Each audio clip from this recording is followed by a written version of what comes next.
All right, folks, on to session 2. Okay, now I'm going to start with neutral grip incline presses. So for this one, you're going to need a bench or a couch to support your back on. But if you don't, just go straight to the ground for regular floor presses. But I'll show both here.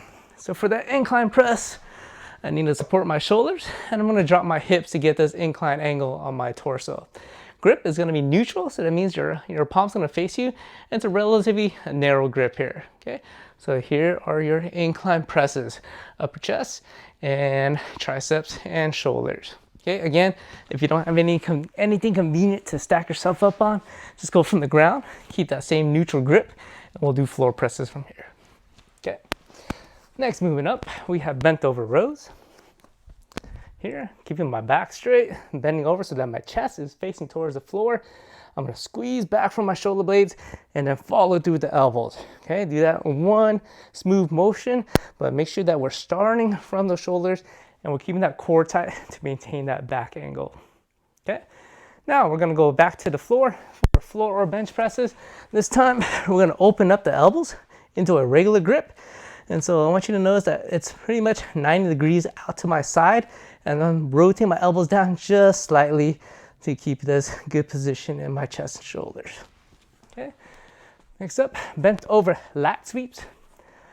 Back into my bent over position, except this time, instead of rowing up towards my body, I'm gonna push back behind me. Okay, the arms and elbows are relatively straight. We're working the back muscles right here to try to sweep and swim these weights back.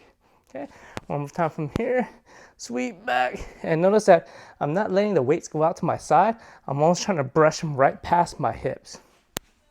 All right, next over, we'll go right into pull.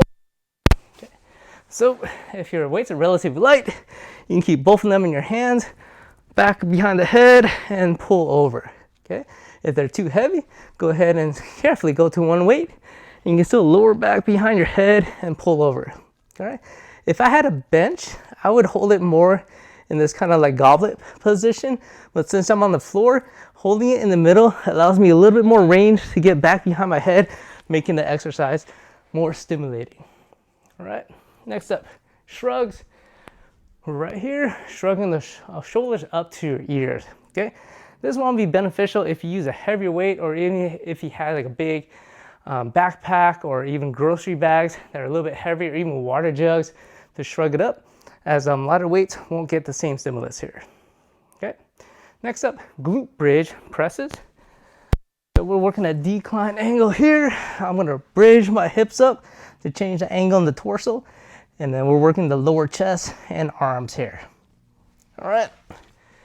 And last one, we have 30 seconds of a Russian twist.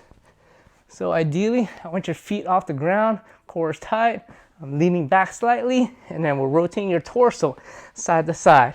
Watch out for this common mistake where people will only move their hands and they're really not using their core. So keep everything locked in and twist your torso side to side and try your best to stay moving for 30 seconds.